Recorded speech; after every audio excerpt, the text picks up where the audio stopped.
Alhamdulillah wassalatu wassalamu ala Rasulillah Sayyidina wa Maulana Muhammad ibni Abdillah wa ala alihi wa sahbihi wa man tabi'ahu wa mawala. Yang sama-sama kita hormati Bapak Babinsa, Bapak RT, Bapak RW, tokoh masyarakat, para alim ulama, hadirin hadirat. Insyaallah kita semua dimuliakan Allah Subhanahu wa taala. Amin ya rabbal alamin. A'udzu billahi minasyaitonir rajim. La tus'alunna yauma idzin 'anin na'im. Nanti kamu semua akan ditanya tentang nikmat. Jadi kalau sudah cerita nikmat tidak bisa dihitung. Wa in ta'uddu ni'matallahi la tuhsuha. Kamu tidak bisa menghitungnya.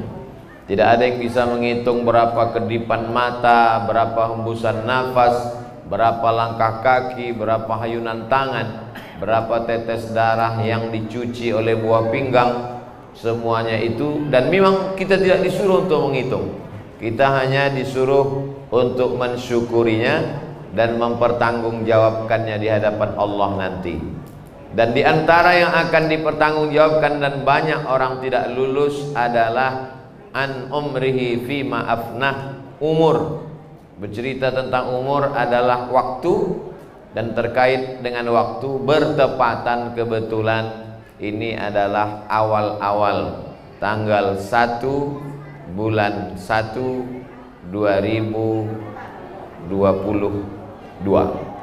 Mudah-mudahan setiap umur, usia, waktu yang diberikan ini bisa kita pertanggungjawabkan di hadapan Allah Subhanahu wa taala. Nanti akan ditanya ke kita, la tazalu qadama 'abdin. Kaki manusia akan tetap tegak berdiri pada saat kita dibangkitkan di hadapan Allah, hatta yus'al, sampai dia disoal, sampai dia ditanya. Pertanyaan yang paling berat itu adalah masalah waktu. Apalagi di zaman sekarang, waktu kita habis oleh sosial media, waktu kita habis oleh grup WhatsApp, Instagram, TV, sinetron, drakor, sepak bola dan lain sebagainya. Kalau menang nggak apa-apa, udah habis waktu kalah pula. Mudah-mudahan timnas kita makin kuat, makin solid. Wah, luar biasa supportnya. Pada kesempatan ini kita ingin sharing. Kebetulan saya mengunjungi keluarga saya di perumahan Bapak Ibu. Lalu kemudian besok subuh insyaallah di Masjid Az-Zikra Sentul. Kemudian setelah itu terakhir di Masjid Almarhum Kiai Haji Zainuddin MZ. Setelah itu saya pulang ke Pekanbaru Riau. Tadi malam live TV One untuk mengisi waktu supaya berkualitas, supaya dapat dipertanggungjawabkan di hadapan Allah. Apa yang bisa kita isi waktu ini? Pertama, kita isi dengan amal yang bersifat badan, yang bersifat fisik. Melangkahkan kaki ke masjid, badan. Sampai di masjid sholat, itu juga amal badan. Tegak, rukuk, sujud. Lisan juga termasuk bagian badan. Tasbih subhanallah, tahmid alhamdulillah, takbir Allahu akbar. Masjidnya sudah bagus, sudah siap, sudah selesai. Maka tinggal kita isi saja dengan sholat berjamaah. Tidak ada kurangnya masjid ini. AC, kipas angin lengkap semua. Kalaupun mau dicari-cari kekurangan, paling-paling pembatasnya kaca. Nah, ini pembatas kaca ini artinya orang masih bisa melihat. Jadi ditutup pakai kain. Karena kalau dilihat bapak ibu tak masalah, tapi kalau anak-anak muda dia masih melirik ke belakang. Ibu melihat kami di sini seperti melihat ikan dalam akuarium. Bapak Ibu yang dimuliakan Allah Subhanahu wa taala, tidak ada kekurangan, tinggal lagi kita datang sholat berjamaah. Adapun perempuan sholat berjamaah baik, tidak salah di masjid. Tapi di perumahan ibu-ibu, bapak-bapak, keamanannya berlapis, security-nya banyak. Ustadz aja mau masuk diperiksa, apalagi maling. Nah, jadi tidak perlu khawatir. Jadi kalau sudah aman begini, silakan ibu-ibu mau sholat berjamaah. Apalagi masjidnya diisi dengan pengajian-pengajian. Jangan sampai dari maghrib ke isya tidak ada pengajian. Hampa kosong, ini waktu berharga sekali, maka dibuatlah pengajian. Adapun ustadz, guru di sekitar Parung Panjang banyak sekali para habaib, para asatiz. Cuman kalau bisa judulnya dibuat berkualitas, mulai pakai spesialisasi. Malam Senin, Ahad malam Senin kami belum bisa ngaji Pak Ustadz, masih weekend, masih libur. Oke. Senin malam Selasa akidah.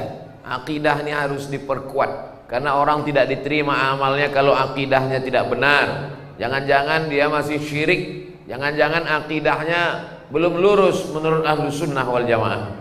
Maka dikaji khusus masalah akidah. Jangan sampai akidah kita tidak betul. Kenapa kamu kelihatannya murung menghadapi tahun 2022 ini? Inilah Pak Ustadz, nampaknya siu saya tidak baik tahun ini. Siapa yang bersiu monyet, rezekinya burung beruntung Pak Ustadz. Masih percaya? Monyet aja udah nggak percaya. Dia masih percaya dengan yang begitu.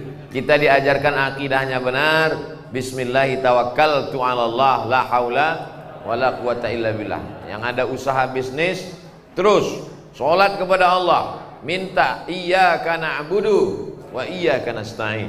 Yang kebetulan ada usaha apapun nama usahanya, maka ini luar biasa. Dan tadi kami makan siang di sini luar biasa. Ada puding, ada makanan, ada, dan semuanya produk ibu-ibu, dan semuanya sudah di-endorse. Anda mau puding, hubungi nomor kontak berikut ini. Anda mau kue, hubungi berikut ini. Anda mau teh, hubungi. Sudah, tinggal di-share. Bapak-bapak siap-siap nanti sore disuruh share sama ibu-ibu. Nah, ini bagus sekali.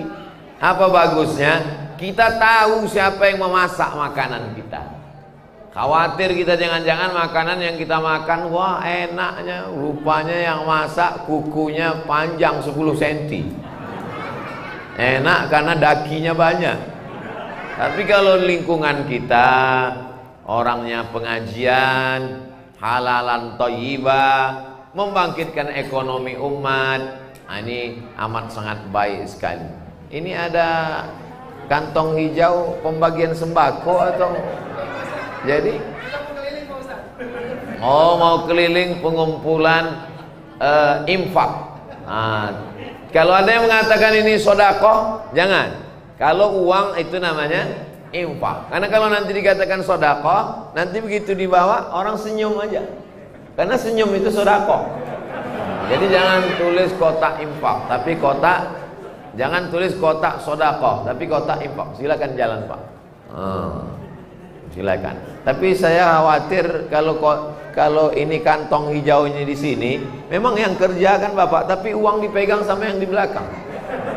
Nah, di kantong belakang juga, dua-duanya dapat. Ini amal juga. Kalau yang tadi saya katakan itu amal badan. Lah kakinya ke masjid, amal badan. Tangannya sedekah, amal badan. Adapun kantong ini namanya amal harta. Ini amal harta ini pun juga balasannya luar biasa. Orang yang bersedekah, apa kata malaikat? Allahumma a'ti munfiqan khalafa. Siapa yang bersedekah, berilah dia ganti ya Allah. Bukan doa manusia itu. Itu ada dalam Sahih Bukhari. Malaikat yang mendoakan. Siapa yang bersedekah, berilah dia ganti ya Allah. Adapun orang yang tidak bersedekah, Allah adil, Allah kirim juga malaikat. Apa kata malaikat untuk yang tidak bersedekah? Allahumma a'ti mumsikan talafa. Yang tidak bersedekah, berilah dia kebinasaan ya Allah. Jadi yang tidak sedekah hati-hati. Mungkin berawal dari mulai sendal hilang sebelah, atau helm mulai hilang. Jangan-jangan saya yang kena karena saya tak bersedekah. Jangan sampai saya, Ustadz itu ceramah aja dia tak ada sedekah, panitia segan bawa ke sini.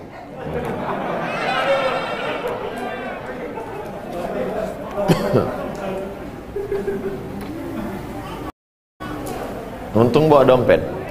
Biasanya saya kalau ada sedekah saya sengaja tak bawa dompet. Mudah-mudahan apa yang kita berikan hari ini, belum lagi. Masalul ladzina yunfiquna amwalahum fi sabilillah Perumpamaan orang yang bersedekah di jalan Allah, kamatsali habbah, seperti satu benih, satu biji, ambatat sab'a sanabil, tumbuh 7 cabang, wa fi kulli sumbulatin mi'atu habbah, dalam satu cabang 100. Satu yang kita tanam tadi tumbuh 7 cabang, lalu satu cabangnya ada 100, menjadi 700. Wallahu yudha'ifu liman yasha, Allah melipat gandakan lebih banyak. Wallahu wasi'un alim, Allah akan berikan sesuai dengan kadar luasnya karunia Allah subhanahu wa ta'ala. Saya sampaikan tausiah ini lebih kurang 30 menit sebagai pengantar dialog. Nanti ada tanya jawab. Jadi saya sudah dikasih tahu Ustaz Somad, kita mau tanya jawab. Ibu bapak tinggal tulis aja di kertas. Yang mau menyampaikan langsung pakai mikrofon boleh juga. Kalau grogi, mana tahu nanti gemetar, tulis saja di kertas. Tapi kalau bisa pertanyaannya yang kira-kira menambah ibadah sama menambah amal. Nah, jangan pertanyaannya yang tidak mempengaruhi ibadah. Contohnya bumi peta apa bulan. Nah, itu ada. Pak Ustadz, ini ada saya mau tanya, Nabi Adam sama Hawa nikah, Pak Kuanya siapa? Itu nggak usah lah ditanya. Tak ada hubungannya dengan ibadah. Iman tidak bertambah, kualitas ibadah juga nggak ngaruh. Jadi yang kita bahas itu kira-kira yang meragukan dalam pikiran kita. Inilah yang jadi masalah Pak Ustadz. Kami kalau Ustadz nggak ada, banyak yang mau kami tanyakan. Begitu Ustadz ada, hilang. Nah, banyak yang ngomong begitu. Itu memang udah kerja setan. SOS, standar operasional setan. Dia membuat kita lupa. Rakaat sholat pun kadang kita lupa. Nama Ustadz pun kita lupa. Siapa yang tausiah tadi? Ustadz siapa? Tapi kalau nama artis sinetron Korea, ingat kita. India, ingat kita. Padahal aneh-aneh namanya. Tapi Ustadz paling mudah ingat nama saya. Qul huwallahu ahad, Allahus. Masya Allah. Amal mata itu melihat Quran. Quran di masjid kita ini bagus sekali, susunannya indah. Melihat dari susunannya nampaknya tak pernah dibaca. Ustadz ini suuzan. Ini Quran ini disusun bagus karena Ustadz mau datang. Sebetulnya Maret ini susunannya kemarin. Jadi dari maghrib ke isya, manfaatkan satu malam memperbaiki bacaan. Ada yang mengatakan nama memperbaiki bacaan itu tajwid. Jawwada yujawwidu tajwidan, memperbaiki bacaan. Jaudah artinya kualitas. Ada yang mengatakan tahsin, hasana yuhassinu tahsinan, diambil dari kata hasan, baik. Dua-duanya baik. Tahsin baik, tajwid juga baik. Jangan kelahi gara-gara itu. Kamu gimana? Saya tahsin, kamu tajwid. Oh, lebih bagus tajwid, lebih bagus tahsin. Terus belum mulai dua-duanya. Nah, ini nggak bagus. Ibu-ibu, tajwid tahsinnya. Kalau perempuan, gurunya perempuan. Kalau laki-laki, gurunya laki-laki. Saya termasuk yang tidak setuju kalau ibu-ibu ngaji tahsin, gurunya laki-laki. Nanti ibu menyebutkan huruf, menimbulkan fitnah. Mim mati ketemu dengan qaf, min, qab, fa, tha, wa. Nah, itu bisa menimbulkan fitnah. Namanya baik, tahsin, tapi perbuatannya tak baik. Cari guru perempuan. Ustadz sendiri laki-laki, kami pengajiannya perempuan. Kita tidak ada campur laki-laki dan perempuan. Laki-laki di depan, ibu di belakang. Bapak-bapak tidak melihat ibu, karena beliau melihat ke ustadz. Ibu juga melihat bapak-bapak cuma nampak tengkuknya aja. Tapi ustadz kan melihat ibu-ibu, nggak terlalu kelihatan. Bapak ibu yang dimuliakan Allah Subhanahu wa taala. Jadi kita perbaiki bacaan sholat kita. Mungkin hurufnya belum tepat, mungkin idgham, ikhfa, gunnah, qalqalah. Belilah Quran yang ada tafsirnya. Ada Qurannya. Kenapa ustadz dari tadi pegang masker terus? Ini kan direkam. Nanti ada haters yang komen, Somad ceramah nggak pakai masker. Ini masker. Yang namanya setan di mana-mana ada. Di YouTube juga ada. Di IG juga ada. Jadi kalau Bapak lihat nanti IG saya komennya macam-macam, itu berarti saya, bukan kata saya. Jamaah yang dimuliakan Allah Subhanahu wa taala, Kalau bisa pengajian kita direkam. Siapapun nanti yang ngajar pengajian di sini direkam. Ini masjid apa musola? Masjid. Saya tahu, pura-pura nanya. Masa ada mimbarnya enggak masjid? Ada khutbah direkam, dibuat channelnya. Apa nama masjid kita? Darul Falah. Darul artinya rumah, Falah kemenangan, rumah kemenangan. Siapa saja yang masuk ke sini kemari pasti menang. Inilah rumah yang akan dicari 2024. Caleg-caleg mau ke sini semua. Karena mereka mau menang semuanya. Hati-hati Pak RT, Pak RW, banyak nanti mereka akan datang kemari mau mencari kemenangan. Dan apalagi kalau mereka tahu saya tausiah di sini, mereka mau minta nomor saya untuk kampanye. Jamaah yang dimuliakan Allah Subhanahu wa taala, maka selalu kita dipanggil dalam azan, ayyalal falah. Marilah menuju kemenangan. Pedagang yang kaya belum tentu menang. Artis yang ganteng cantik belum tentu menang. Ibu yang punya usaha bisnis belum tentu menang. Orang yang menang adalah orang yang mampu istiqomah sholat berjamaah. Kadang-kadang anak-anak muda ini luar biasa. Lautan kan kuseberangi, bukit kan kudaki, Masjid Darul Falah kulewati. Ini nggak betul. Ibu kenapa nggak ke Masjid Darul Falah? Aduh Pak Ustadz, saya mau sholat, terus tangganya banyak, tinggi ke atas, saya sudah rematik. Jamaah maklum, kenapa dia nggak ke Darul Falah? Udah tua, sakit, encok tulang. Pas ke mall ketemu. Tangganya lebih banyak di mall. Iya Pak Ustadz, tapi di mall ini tangganya jalan. Selalu ada alasan. 1001 dalil kita kemukakan. Kalau orang nggak mau ibadah, dia punya 1002 dalil. Tapi kalau orang punya kemauan, segala penghalang dia akan hilangkan. Karena tujuan dia mencari kemenangan. Kemenangan itu diperoleh orang yang sholat. Orang yang tidak sholat, tetangga saya Pak Ustadz nggak sholat, rezekinya lancar, bisnisnya jalan, umurnya panjang, badannya sehat. Itu bukan nikmat, itu namanya laknat. Laknat kok enak Pak Ustadz? Saya mau laknat aja lah kalau gitu.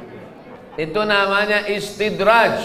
Istidraj artinya azab yang tertunda. Allah sudah siapkan dia azab, tapi ditunda, diulur dulu dengan nikmat. Saumli lahum, aku ulur dia. Umurnya kubuat panjang, badannya kubuat sehat, rumahnya kubuat mewah, mobilnya kubuat mahal. Inna kaidi matin, tipu dayaku amat sangat kuat. Sebagaimana mereka menipu Allah, maka mereka pun ditipu Allah dengan kenikmatan, padahal semuanya itu adalah azab. Mudah-mudahan kita selamat dari tipu daya ini insyaallah. Saya yakin dan percaya Bapak Ibu, tadi saya tempat nanya sama Pak RT, berapa rumah di sini Pak RT? Berisi semua rumahnya. Berisi Ustadz Somad. Berapa semuanya? 200 kakak Pak Ustadz. Saya mau ngitung, oh ini udah hadir semua. Masa segini 200 Pak Ustadz? Ini perwakilan-perwakilan. Sekarang lagi musim ngirim perwakilan. Masih syukur, saya pernah ceramah di musola, isinya 7 tahun ke bawah sama 70 ke atas. Yang satu sangat ribut, yang satu nggak bersuara sama sekali. Kalau saya tanya, bapak-bapaknya kemana? Sibuk main gaple. Ibu-ibunya mana? Arisan sama sinetron. Tinggal anak-anak yang dikirim perwakilan. Nanti pulang cerita sama orang tuanya. Tadi Ustadz bicara sama, apa katanya? Orang tua yang nggak ke masjid masuk neraka. Jamaah yang dimuliakan Allah Subhanahu wa taala, anak-anak ini tidak bisa kita suruh pergi ke masjid, pergi ngaji. Terus dia nanya, "Papa kok nggak ke masjid?" Papa udah dewasa. Dia mesti kita bawa. Tangan ibu yang membawa anak, tangan bapak yang menenteng tangan anak, itu akan menjadi pelajaran yang luar biasa. Sejauh mata memandang dia akan terbang untuk kuliah S1, S2, S3, bisnis. Mungkin dia nyasar-nyasar hidupnya, tapi ada sampai saatnya nanti dia akan teringat, dulu ayah saya bawa tangan saya sholat maghrib ke Masjid Darul Falah. Dulu waktu itu kami 1 Januari 2022 pertama kali saya sama ayah ke masjid. Waktu itu ayah saya nggak pernah ke masjid. Dia dengar Ustadz Somad ke masjid, dia pun datang. Tapi itulah awal hidayah. Ini lebih baik daripada dunia dan seisinya. Ibu tidak ustazah, bapak tidak ustadz, profesor, doktor, bukan kiai, bukan guru agama, tapi mengajar anak Al-Fatihah. Sikit saja yang diajar Al-Fatihah, tapi Al-Fatihah itu dibaca anaknya. Subuh Al-Fatihah, zuhur Al-Fatihah 4 kali, asar Al-Fatihah 4 kali, maghrib Al-Fatihah 3 kali, malam isya Al-Fatihah, tahajud dia baca Al-Fatihah. Itu guru yang luar biasa. Kalau tidak bisa ngajar Al-Quran, ajarkan Al-Fatihah. Ngajar Al-Fatihah pun tak bisa, nanti khawatirnya dibacakan Al-Fatihah. Yang paling menakutkan, tidak dibacakan oleh anak-anak Al-Fatihah. Dulu orang meninggal masih dibacakan doa, dibacakan Al-Fatihah.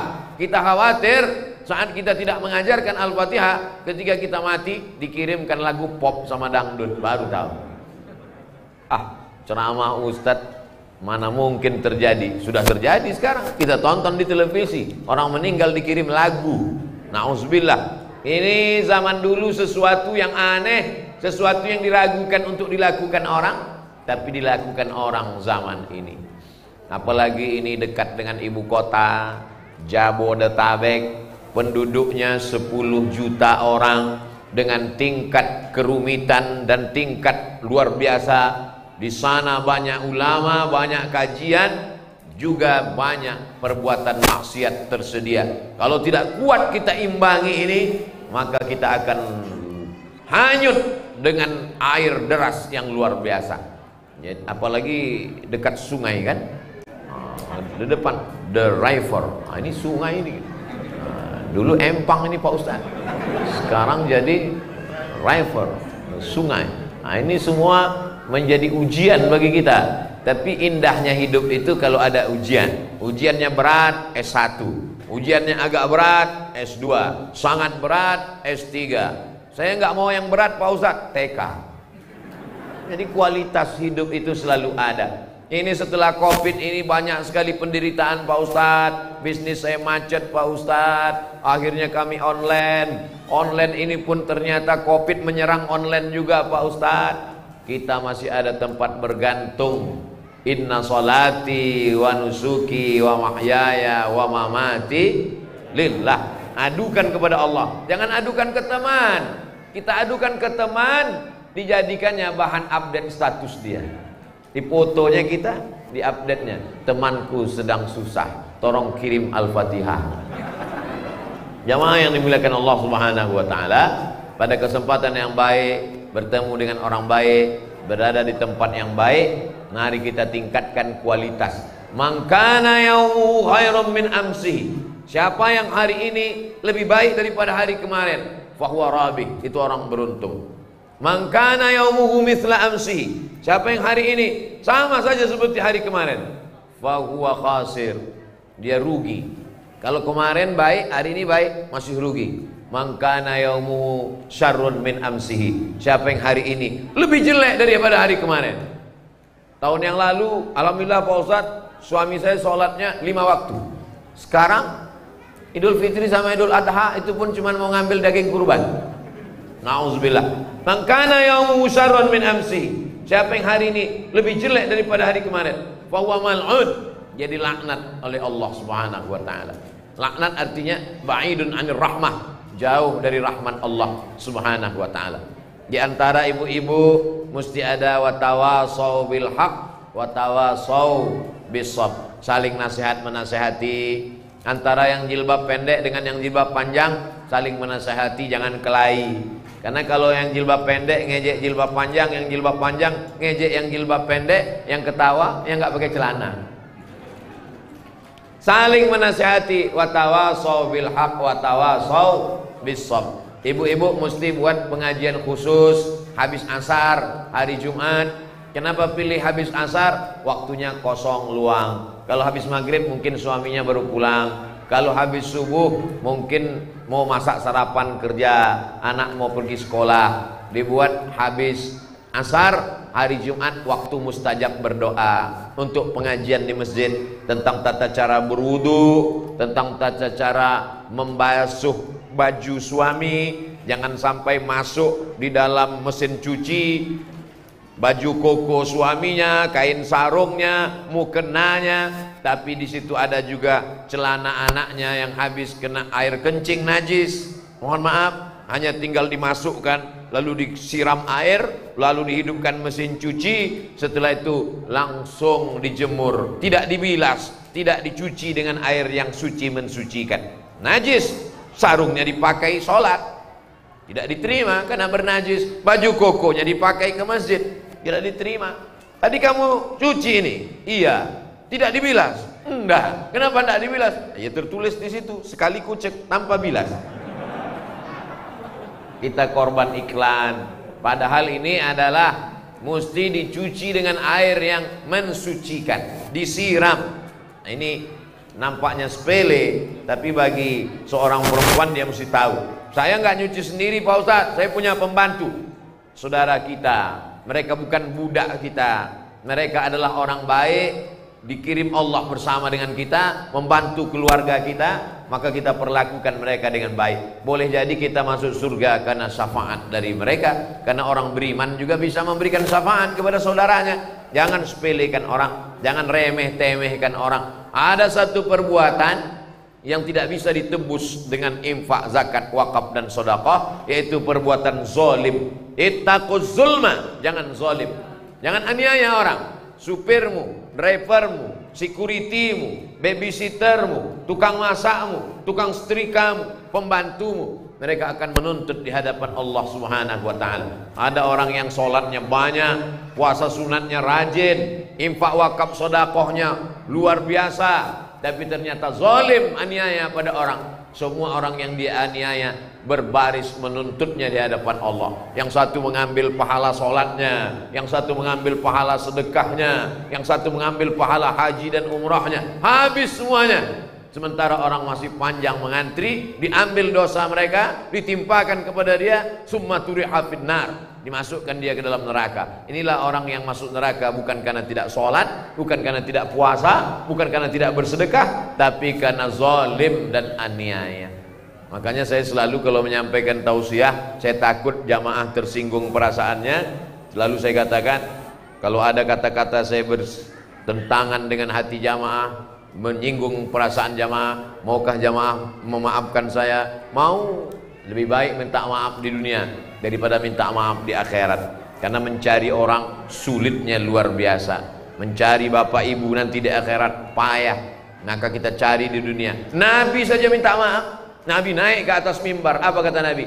Man kuntu jalattu lahu zahran fahadha zahri. Siapa yang pundaknya pernah aku cambuk, aku sakiti, silakan balas, ini pundakku. Man kuntu syatamtu lahu irdan fahadha irdi. Siapa yang pernah aku sakiti hati perasaannya, ini harga diriku, silakan balas. Siapa yang pernah aku pinjam hutang piutang, aku pakai uangnya, maka tuntutlah kepadaku. Sahabat Nabi pun meminta, Nabi membayar. Innalaka alayya thalatha darahim, kau ada utang 3 dirham ya Rasulullah. Kata Nabi, idfa ya Fadal, wahai Fadal, tolong bayarkan. Nampaknya sepele, tapi kita akan memikul kecurangan kita pada hari kiamat. Akan kita bawa. Wa may yaghlul, siapa yang curang, tipu, bohong, dusta, minjam tidak kembali. Betapa malunya kita nanti di akhirat. Ada yang memikul panci karena lupa dikembalikan, memikul rantang yang sepele-sepele. Ah, itu kan sepele Pak Ustaz. Masa minjam pulpen pena pun nanti akan dipikul juga. Famay ya'mal mithqala dzarratin khairan yarah. Sebesar biji sawi, sebesar ujung rambut, kita akan dituntut di hadapan Allah Subhanahu wa ta'ala. Tadi saya mulai jam 4, sekarang jam 4.30. Ustaz nanti menjawab pertanyaan. Saya jawab pertanyaan yang bisa saya jawab. Yang tak bisa saya jawab, saya bawa pulang ke Pekanbaru. Nanti saya jawab di rumah, direkam pakai kamera. Disilakan tonton di channel Ustadz Abdul Somad Official. Subscribe, like, share, and comment. Assalamualaikum warahmatullahi wabarakatuh Ustadz. Waalaikumsalam warahmatullahi wabarakatuh. Bagaimana hukumnya asuransi jiwa di bank syariah? Boleh atau tidak? Asuransi hukumnya ada dua. Yang pertama mengatakan asuransi hukumnya haram karena ada unsur horor, gambling, judi. Satu tahun bayar 10 juta, 10 juta, 10 juta, 10 juta, 10 juta, 10 juta, 10 juta, 10 juta. Semuanya ada 10 orang. 10 kali 10 berarti terkumpul uang 100 juta. Tiba-tiba meninggal saya. Mati. Saya yang dapat. Sudah bayar 10 tahun, nggak mati-mati. Judi. Maka kata kelompok yang pertama, asuransi itu ada judinya, maka dia haram. Kelompok yang pertama mengatakan haram. Kelompok yang kedua mengatakan asuransi itu halal, boleh. Kenapa? Karena di dalamnya ada unsur ta'awun, tolong menolong. Saya susah, nggak ada uang. Maka dengan adanya uang iuran 10 juta, 10 juta, saya menjadi tertolong. Baik asuransi jiwa, asuransi kesehatan, maupun asuransi kendaraan, keselamatan di jalan raya. Maka ada dua pendapat. Begitu kata Syekh Ali Jum'ah dalam kitab Fatawa Mu'asirah, fatwa kontemporer. Silakan pilih antara dua ini, karena asuransi tak ada zaman Nabi. Saya milih judi Pak Ustadz, kalau begitu haram. Saya milih tolong menolong Pak Ustadz, kalau begitu boleh, silakan. Tapi konsisten. Jangan ketika nggak dapat dibilang haram, pas dapat halal. Ustadz sendiri, saya tidak pakai asuransi jiwa, saya tidak pakai asuransi kesehatan, saya tidak pakai asuransi kendaraan. Terus pernah tabrakan? Sering. Karena saya menganggap itu bagian dari judi. Tapi saya tak menyalahkan. Apalagi di sini ada tulisannya asuransi syariah. Nanti kalau ada sales yang datang ke perumahan Bapak Ibu mengatakan silakan daftar asuransi syariah, tanya mana fatwa dari DSN, Dewan Syariah Nasional. Air minum ini tidak boleh diminum sebelum ada label halal. Ini ada Pak Ustadz? Ada halalnya. Mereknya Sahabat. Sahabat apa? Sahabat UAS. Kalau minuman makanan kita mesti tahu ada label halalnya. Bukan label Pak Ustadz, label. Terserahlah mau label mau label. Kalau mesti ada label halalnya, maka kalau yang sifatnya ekonomi tidak dikeluarkan oleh Komisi Fatwa, tapi dikemukakan oleh DSN, Dewan Syariah Nasional. Maka bank syariah mengeluarkan asuransi jiwa, maka silakan boleh lanjutkan karena mereka mengambil fatwa yang nomor 2 tadi. Begitu juga dengan BPJS, itu asuransi kesehatan. Sebetulnya uang digabung, uang digabung. Ada yang sakit, yang satu sudah bayar. Kamu BPJS sudah berapa tahun daftar? Udah 2 tahun Pak Ustaz. Nggak pernah sakit, sehat terus. Berarti uangmu nggak pernah kamu pakai. Inilah rencana mau sakit nih Pak Ustaz. Assalamualaikum Pak Ustaz. Waalaikumsalam warahmatullahi wabarakatuh. Saya bekerja di swasta. Sebagian besar saham dimiliki non muslim dan saya menerima gaji setiap bulan. Namun per bulannya ada sumbangan rutin dengan nominal tertentu ke yayasan, tak saya sebut nama agamanya, menjaga kode etik jurnalistik, di mana situ sifatnya wajib bukan sukarela. Apakah kami nanti di akhirat saat dimintai pertanggungjawaban kemana uang sumbangan ini? Bagaimana hukumnya bekerja di perusahaan non muslim? Pertanyaan ini ada 2 pertanyaan bercabang. Pertanyaan pertama, apa hukum kerja di tempat non muslim? Nabi punya menantu namanya Sayyidina Ali bin Abi Thalib, menantu Nabi, suami dari anaknya Sayyidatuna Fatimah. Pindah ke Madinah kerja di rumah orang Yahudi. Kerjanya menimba air orang Yahudi. Susah, nggak ada duit, ngambil upah menimba air. Dilaporkan ke Nabi, ya Rasulullah, Ali kerja di rumah orang Yahudi. Apa kerjanya? Menimba air. Nabi tidak larang. Itu hukum boleh bekerja di tempat non muslim selama tidak terkait masalah akidah. Kalau sudah terkait masalah akidah, dilarangnya untuk sholat, wajib ikut ritual dia. Wala ana abidu ma'abattum wala antum abiduna ma'abud lakum dinukum. Tak boleh. Bekerjanya kalau tidak ada hukum terkait dengan akidah boleh. Yang masalah nomor 2 adalah nyumbang. Setiap uang yang keluar dari kita akan ditanya an malihi, harta yang kau keluarkan akan ditanya min ainak tasabahu, dapatnya dari mana, wa fima anfaqahu, dipakai untuk apa. Kalau umur pertanyaannya satu, umur kemana kau habiskan. Kalau ilmu pertanyaannya satu, sudahkah kau amalkan. Kalau badan pertanyaannya satu, sudah kau pakai untuk apa kaki dan tangan, mata, telinga, lidah. Tapi kalau harta pertanyaannya 2, dapatnya dari mana, dipakai untuk apa. Dapatnya dari mana? Halal, kerja. Tapi dipakai untuk apa? Jangan-jangan dipakai untuk program keagamaan. Tapi Pak Ustadz, saya kerja di situ, pemegang sahamnya mereka. Kalau saya keluar dari sini, nanti saya tidak. Kalau ada tempat kerja lain yang kira-kira selamat daripada nyumbang untuk program agama, boleh. Tapi kalau tidak ada lain, pilihannya 2, mati dengan kerja ini. Pilih mana? Jangan pilih mati, nggak boleh. Silakan kerja. Mudah-mudahan uang itu dipakainya untuk sosial, bukan untuk penyebaran agama, insya Allah. Tapi kalau masih ada alternatif lain, hanya beda-beda sekian gajinya, ini lebih rendah tapi selamat dari nyumbang untuk program akidah orang lain, maka pilih. Syukur-syukur dia mau. Boleh nggak Pak, saya orang Islam, uangnya dipakai untuk Masjid Darul Falah. Boleh, silakan kata dia. Silakan pakai untuk Darul Falah. Tapi bulan depan kau nggak di sini lagi. Oh, bahaya Pak Ustadz. Nah, itu hukum darurat membolehkan yang terlarang. Ad-darurat tubihul mahzurat. Demikian, wallahu a'lam bishawab.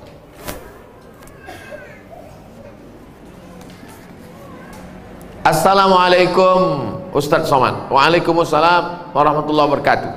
Kalau punya hutang sholat bertahun-tahun, bisa nggak dibayar ketika sholat rawatib? Tidak, satu, dan tidak boleh mengerjakan sholat sunat. Pertanyaannya 2, bercabang juga. Dulu akil baliknya umur 10 tahun. Umur 10 tahun akil balik, mulai wajib sholat. Lalu dia tidak sholat, dia belum hijrah, nggak ngaji. Lalu kemudian sekarang baru dia sholat. Saya baru sholat Pak Ustadz. Kapan? Subuh tadi. Umur berapa sekarang? 40. Berarti 30 tahun tidak sholat. Maka sholat-sholat yang lama selama 30 tahun itu dia qadha. Qadha artinya ganti. Qadha bukan tempat cuci tangan, itu kobo. Di qadha, yang lalu-lalu di qadha. Sekarang teknis mengqadhanya bagaimana? Selesai satu sholat langsung qadha. Habis maghrib nanti langsung qadha. Maghrib yang pertama dengan imam itu namanya ada. Usolli fardhul maghribi thalatha raka'atin adaan. Setelah maghrib dia qadha. Usolli fardhul maghribi thalatha raka'atin qadaan. Salat. Habis isya juga dia qadha. Berapa lama? Selama salat itu dia tinggalkan. 30 tahun Pak Ustaz. Di qadha 2022, lunas 2052. Kalau ninggal 2040, alhamdulillah bonus. Pemutihan. Saya nggak percaya nih sama Ustadz Somad ini. Mana dalil qadha? Dalil qadha tulis aja di Google. Yang nulis tentang qadha kawan saya, sahabat saya. Buat salat qadha Ustadz Sarwat. Ustadz Sarwat. Beliau punya rumah fikih. Qadha salat yang terlewat Ustadz Ahmad Sarwat LCMA, www.rumahfikih.com. 4 mazhab mewajibkan qadha. Tapi jangan gara-gara ini besok bapak cuti 1 bulan mengkodok 3 tahun. Teknis kodok sama seperti sholat biasa. Habis sholat subuh dengan imam 2 rakaat, habis itu kodok. Tapi jangan di masjid, di rumah. Karena tidak ada ba'diyah subuh. Khawatirnya kalau dibuat di Darul Falah, selesai sholat jamaah berbisik, aliran sesat. Oke, setelah jelas tentang kodok, habis selesai kodok, apakah boleh ba'diyah? Boleh. Sebagaimana boleh ba'diyah setelah sholat jenazah. Ada jenazah masuk, lalu kemudian, ayo jenazahnya disolatkan. Apakah setelah sholat jenazah masih boleh ba'diyah? Ya. Kenapa lebih didahulukan sholat jenazah? Karena ba'diyah waktunya panjang, sedangkan sholat jenazah lebih cepat, lebih baik. Jadi kalau ada orang meninggal pagi, jangan sampai besok pagi baru dikebumikan. Paling bagus hari itu juga. Boleh orang dimakamkan malam, boleh. Boleh dikuburkan malam. Nah ini, kalau bisa jangan sampai tunggu besok pagi, karena jenazah itu kalau sudah 24 jam mulai dia berubah, karena usus mulai membusuk dan lain sebagainya. Apalagi kalau ada dia kena penyakit menular, mulai mengeluarkan bakteri. Nanti orang yang memandikan tamu yang melayat. Ini menyadarkan kita, rumah-rumah kita, yang beli kita, pakai duit kita. Tapi kalau kita sudah mati, tidak ada sejengkal pun di rumah itu yang mau menerima kita. Kita hanya setumpuk daging busuk yang akan menjadi santapan cacing tanah. Bersedekahlah untuk Masjid Darul Falah. Silakan transfer ke nomor berikut ini. Itu tadi tentang qada salat. Tidak boleh mengerjakan sholat sunat, tetap boleh sholat sunat. Orang yang belum selesai qadanya tetap sholat sunat duha, tetap sholat sunat tahajud, tetap sholat sunat qabliyah dan ba'diyah. Jangan nanti kamu nggak sholat sunat, saya masih banyak utang. Enggak, tetap sholat sunat. Assalamualaikum warahmatullahi wabarakatuh, Ustaz. Waalaikumsalam warahmatullahi wabarakatuh. Apabila orang tua kita melakukan kesalahan, bagaimana cara kita menasehatinya? Orang tua tidak bisa dinasehati, karena orang tua tidak pernah melihat kita sebagai orang besar. Di mata orang tua, kita tetaplah anak kecil yang baru pandai berjalan. Jadi kalau kita ceramahi orang tua, dia bukan dengar, dia melihat kita sebagai lucu. Aku lucu ngelihat ente, anak kecil kok pandai ngomong, katanya. Jadi kalau kita mau ngasih tahu orang tua, pakai lidah orang lain. Kalau di tengah keluarga ada orang yang lebih tua yang dia hormati, melalui lidah dia. Kalau dia punya ada ustadz yang dia dengar, kiai, kalau dia hormat kepada Habib, pakai lisan, pinjam. Ustadz Somad, ya, ibu saya senang dengar ceramah ustadz, tapi dia masih suka ceritakan aib orang. Kira-kira kalau ustadz yang ngomong nanti dia dengar, kalau saya ngomong dia marah. Ustadz mau nggak nanti di masjid judul ceramahnya sampaikan bahaya bicara aib orang lain? Oh boleh. Bahaya bicara aib orang lain. Selesai pengajian, datang ibunya. Ustadz tadi dibisiki anak saya ya. Saya termasuk ustadz yang ceramahnya nggak bisa dipesan. Saya menyampaikan apa yang saya mau. Saya tidak mau menyindir-nyindir orang melalui pengajian. Jadi kalau ada orang tuanya tidak sholat, jumpakan saya. Saya jumpa, Pak, Bapak sudah tua. Nanti Bapak kalau mati tempat Bapak neraka jahanam. Cepat-cepat sholat. Saya kalau diundang ke kantor, dipesan, Ustadz ceramah tolong jangan singgung-singgung masalah jilbab, karena istri kepala dinas belum berjilbab. Nah, saya bahas itu. Yang tidak pakai jilbab, neraka jahanam tempat. Makanya banyak tempat ceramah wal awwal wal akhir. Itu yang pertama dan terakhir. Saya tak pandai menyindir-nyindir orang melalui ceramah. Saya mau ngomongnya langsung to the point. Nah, jadi pakai orang lain, karena orang tua tidak pernah menganggap kita besar dalam pandangan dia. Kadang anak-anak muda ini kalau udah ikut pengajian, pulang-pulang mau menceramahi orang tua. Pulang ceramah pengajian, panggil orang tua. Papa sini, mama. Ya ayyuhalladzina amanu. Oh nggak bisa begitu. Dia lebih banyak makan asam garam dari kita. Karena banyak makan asam garam, itulah maka darah tingginya kuat. Assalamualaikum Ustaz. Waalaikumsalam. Bagaimana sikap kepada saudara yang murtad? La yahillu damu mri'in muslim illa bi ihda salas. Tidak halal darah orang muslim ditumpahkan kecuali dia melakukan 3. Siapa yang melakukan 3 maka boleh dipancung kepalanya, mati. Yang pertama, an-nafsu bin nafsi, pembunuh. Dalam Islam pembunuh tidak dihukum penjara tapi hukum pancung. Yang kedua, as-sayyibuz zani, sudah menikah, punya istri, punya suami tapi berzina, maka juga dihukum mati, ditanam setengah badannya, dilempar batu pakai mati sampai mati. Yang ketiga, at-tariku lidinihi al-mufariqu lil jamaah, orang yang murtad meninggalkan agama Islam maka dianggap pengkhianat, maka dia dihukum mati, hukum pancung menurut hukum Islam. Tapi kita tidak pakai hukum itu, kita pakai hukum konvensional. Apalagi liberal sekuler bebas, orang gonta-ganti agama seperti ganti sendal, seperti ganti baju. Pakai baju ini tipis kedinginan, pakai baju tebal. Pakai baju tebal kepanasan, pakai baju tipis. Enak saja. Bahkan di podcast orang murtad enak aja ngomong, seenaknya menghina agama, tak bisa ditegakkan. Jadi bagaimana sikap kita sebagai keluarga? Jangan putuskan, karena kalau putus dia semakin nyasar, semakin jauh.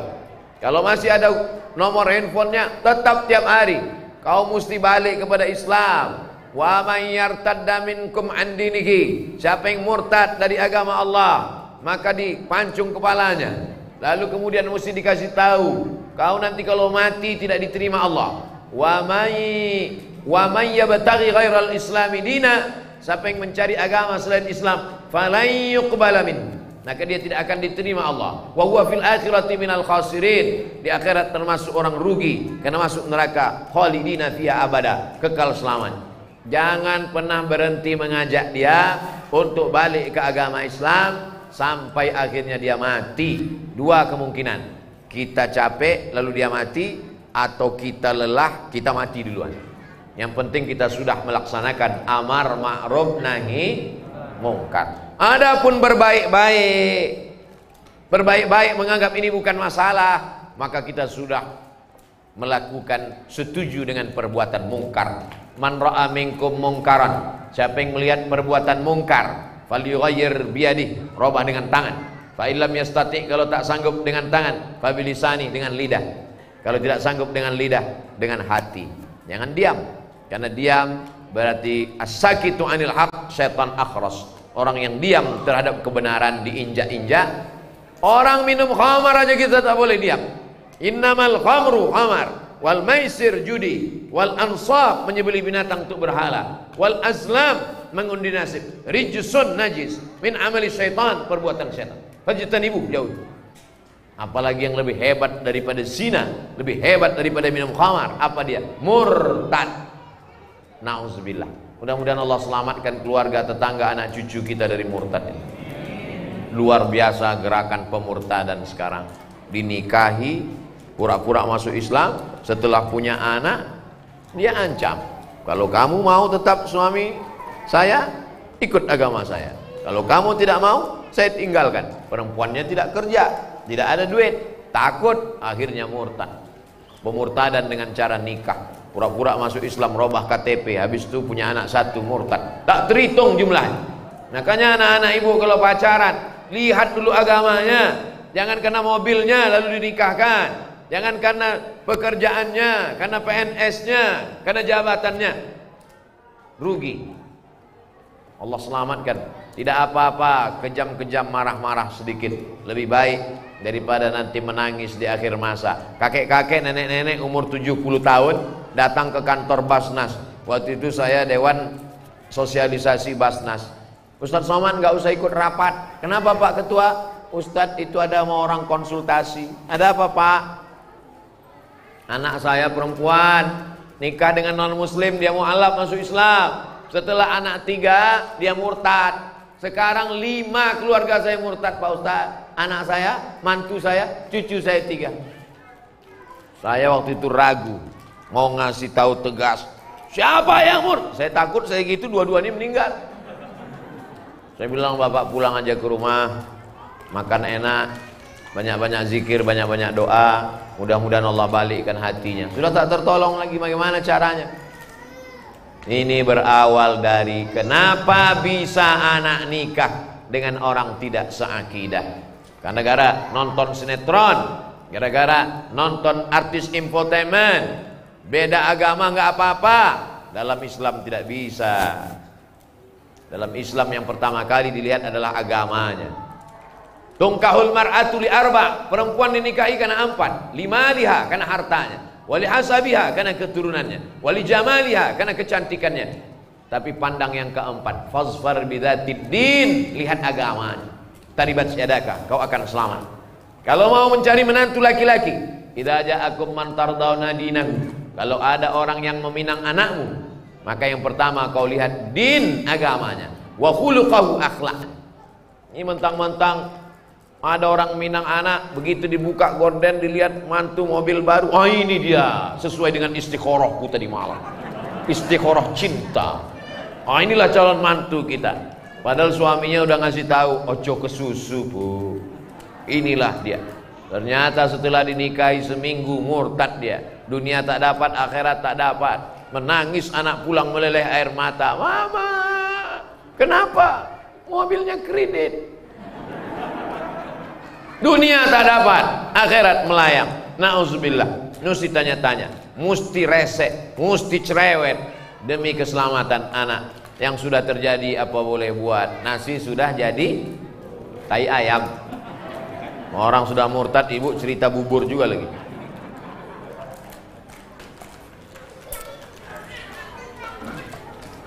Apakah orang tua bertanggung jawab terhadap anak yang mabuk, yang sakau, yang pacaran, yang minum khamar? Kullukum ra'in, setiap kamu adalah pemimpin. Wa kullukum mas'ulun ar-ra'iyatih, setiap kamu akan ditanya tentang yang kau pimpin. Saya akan ditanya tentang anak saya. Maka anak keponakan saya laki-laki, adik saya laki-laki. Adik laki-laki punya anak perempuan. Kalau dia meninggal, kalau meninggal adik saya yang menjadi walinya. Maka adik keponakan perempuan saya wajib masuk pesantren. Karena kalau bapakmu meninggal, aku walimu. Aku yang menikahkanmu nanti. Aku tanggung jawab di hadapan Allah Subhanahu wa taala. Bapak laki-laki punya saudara kandung laki-laki, punya anak perempuan, maka kalau meninggal bapaknya, bapak akan menjadi walinya. Maka kita bertanggung jawab di hadapan Allah. Anak keponakan saya wajib masuk pesantren karena saya tak sanggup mendidik mereka. Benteng pertahanan umat Islam, akidah Ahlussunnah wal Jamaah, bisa hafal Quran, selamat dari pergaulan bebas, selamat dari narkoba, selamat dari sekuler, selamat dari liberal, selamat dari aliran sesat. Pesantren, masukkan anak ke pesantren. Yang sudah memasukkan, alhamdulillah. Yang belum memasukkan, insya Allah. Sudah dikasih tahu nggak juga mau masukkan, innalillah.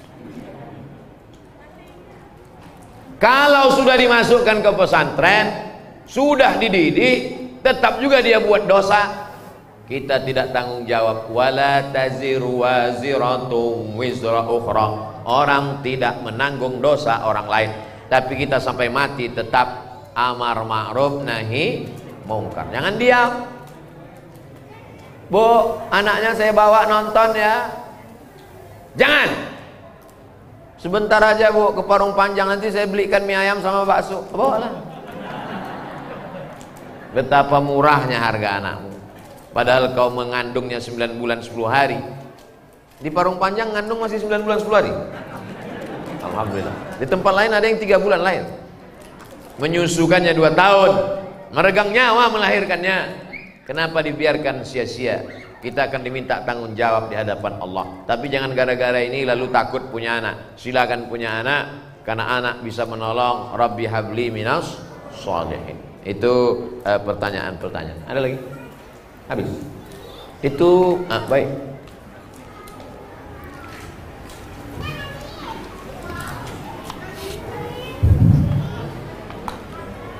Assalamualaikum. Waalaikumsalam warahmatullahi. Saya meminta kalau saya ini kebiasaan khususnya buat saya, umumnya buat orang ini diambil ilmunya Ustaz. Terus yang saya bertanyakan ini Ustaz, kita ini tinggalkan di lingkungan itu sangat heterogen Ustaz. Mau di agama ini pertanyaan pribadi gitu. saya itu tinggal benar-benar kanan kiri nempel tembok itu masuk. Niat saya bukan kabur, saya pengen mungkin ini ibadah saya gitu, saya pengen memperlihatkan adab sama akhlak orang Muslim itu seperti ini. Jadi biar tidak termakan. Sekarang metaverse ya, gimana adab saya terhadap tetangga saya yang berkenal tembok, kebetulan dia Nasoro, pada Allah dia juga, terus saya punya anak kecil. Saya pengen berhubungan baik sama beliau, kadang kita juga berbagi makanan gitu. Tapi saya tahu tetangga saya ini makanan tidak halal gitu. Gimana cara adab saya Ustaz?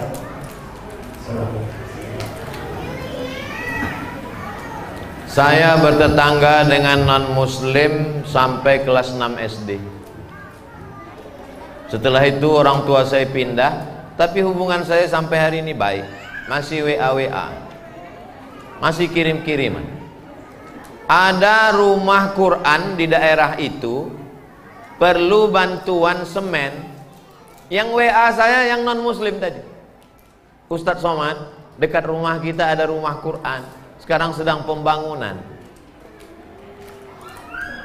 Ada orang di Jakarta mau dapat jadwal ceramah TNI melalui yang non muslim tadi. Jadi hubungan kami tetap baik dalam hubungan sosial, tapi dalam hubungan akidah, wala ana abidu ma'abadtum wala antum abiduna ma'abud lakum dinukum. Dulu kalau hari raya dia kirim kami makanan, tapi dia tahu kita tidak makan makanan dia kasih kuehnya, kue kotak, kue bungkus pabrik halal, minuman kaleng. Kita saling menjaga. Sebetulnya yang merusak ini provokator. Medsos ini luar biasa fitnah. Adapun bertetangga menjaga adab, justru dia masuk Islam karena adab itu.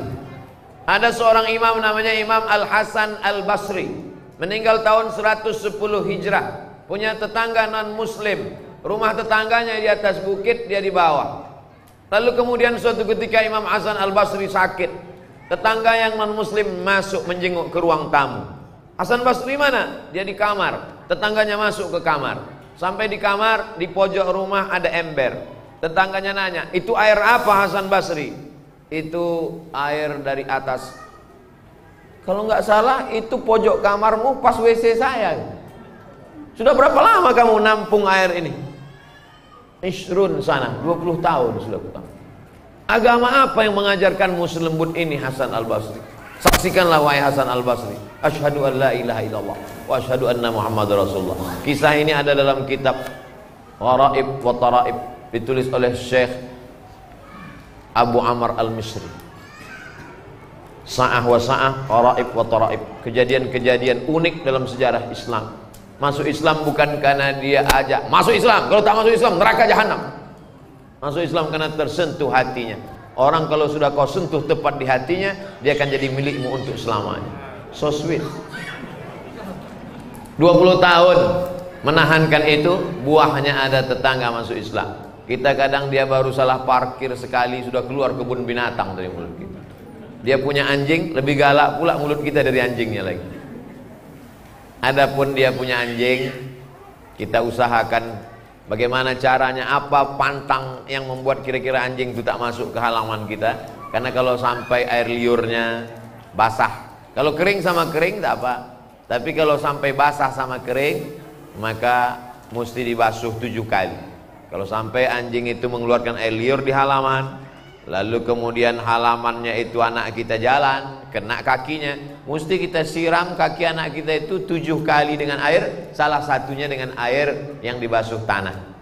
Kalau di sini ada tetangga punya anjing, sementara kita tidak punya pagar, mesti izin ke developer atau ke lingkungan, mesti pagar. Karena kalau tidak anjingnya apa kan akan masuk. Atau dibuatkan aturan, siapa yang melihara anjing mesti di dalam rumah dia. 2 kemungkinan, anjing itu mesti di rumah dia atau rumah kita berpagar. Karena kalau tidak mau, tak mau, anjing masuk. Karena anjing tidak bisa baca, kecuali kita bilang anjing dilarang masuk.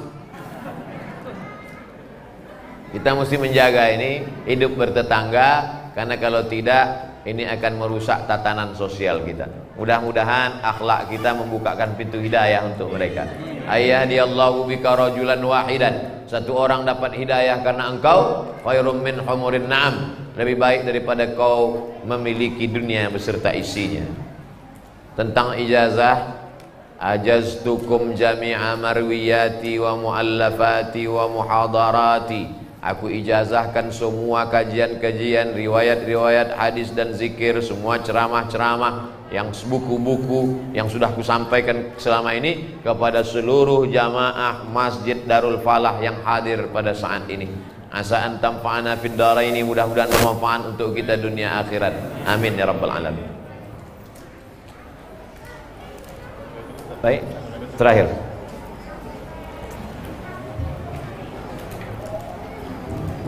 Assalamualaikum.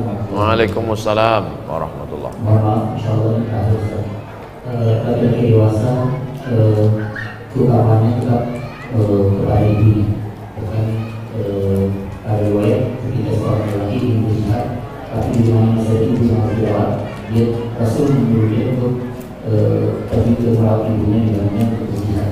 Artinya pertolongan ibu sangat luar biasa di tanah Islam. Pertanyaannya adalah ketika misalnya saya mengingat di rumah ibu saya pada saat sholat subuh, ada keinginan saya untuk sholat di masjid, tapi ibu saya sangat ingin sekali bermakmum berjamaah dengan saya di rumah.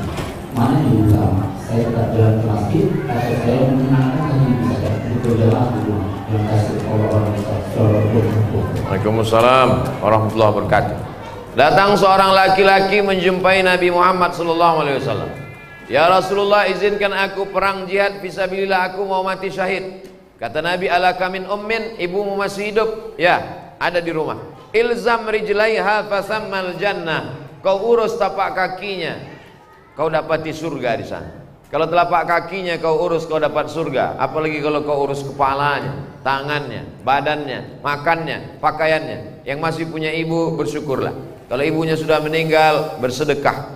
Saat ummi matat, emakku sudah mati ya Rasulullah, apa atasaddaqu anha, kalau aku bersedekah apakah pahalanya sampai untuk almarhumah? Kata Nabi, sampai. Ayu sadaqatu afdal, sedekah apa yang paling afdal? Saqyul ma, memberikan air minum. Bapak ibu yang sanggup belikan air minum kotak, sedekahkan untuk pengajian. Yang tak sanggup, buatkan sumur bor. Oh, lebih mahal Pak Ustaz. Rame-rame. Satu sumur bor 2 juta, iuran dengan keluarga di pondok pesantren, mengalir pahalanya. Bagaimana kalau ibu di rumah, nginap di rumah ibu, ibunya mau sholat subuh berjamaah, sementara anaknya mau sholat subuh ke masjid. Menurut mazhab Hambali, sholat subuh berjamaah, sholat berjamaah ke masjid hukumnya wajib. Berbakti kepada orang tua juga wajib. Kalau ketemu dua yang wajib, bagaimana? Lihat, di rumah itu ada tak orang lain. Kalau di rumah itu anaknya 10, perempuan 9, 1 laki-laki, maka dia tetap pergi ke masjid. Maka nanti setelah pulang ke masjid, dia tetap berbakti kepada ibunya. Tapi kalau dia anak tunggal satu-satunya, tak ada pembantu dan siapapun juga dalam rumah itu, kalau dia pergi dikhawatirkan terjadi sesuatu, maka yang wajib ini lebih dikedepankan daripada dia pergi ke masjid. Menurut mazhab Syafi'i, sholat berjamaah ke masjid fardu kifayah. Menurut mazhab Maliki, sholat ke masjid adalah sunnat muakkad. Andai bertemu dua yang wajib, maka dilihat mana yang lebih kuat di antara keduanya. Kalau anak tunggal sendirian, tak ada orang lain yang menjaga, maka wajib kau bersama ibumu, karena dikhawatirkan akan terjadi sesuatu. Sedangkan di masjid sholat berjamaah tetap ada imam dan makmum, sehingga sholat tetap terlaksana. Kalau sampai Masjid Darul Falah ini kosong, tidak ada orang sholat berjamaah, satu perumahan ini istahwadat alaihimus syayatin, satu perumahan ini diganggu setan. RT-nya kesetanan, RW-nya kesetanan, masyarakatnya kesetanan. Insya Allah kita sholat berjamaah di masjid. Amin ya rabbal alamin. Untuk segala kebaikan, mudah-mudahan kita semuanya istiqomah, menjadi lebih baik daripada sebelumnya. Yang sakit-sakit diangkat penyakitnya, yang terlilit hutang ditolong lepas dari riba, anaknya menjadi anak yang soleh dan solehah, keluarganya sakinah mawaddah warahmah. Ala hazihin niyah al-fatihah. A'udzubillahi minasyaitonir rajim. Bismillahirrahmanirrahim. Alhamdulillahi rabbil alamin. Arrahmanir rahim. Maliki yaumiddin. Iyyaka na'budu wa iyyaka nasta'in. Ihdinas siratal mustaqim. Siratal ladzina an'amta 'alaihim ghairil maghdubi 'alaihim waladdallin. Amin. Allahumma anzilir rahmata was salamata wal barakata ala hadhil jamaah. Turunkan keselamatan, kerahmatan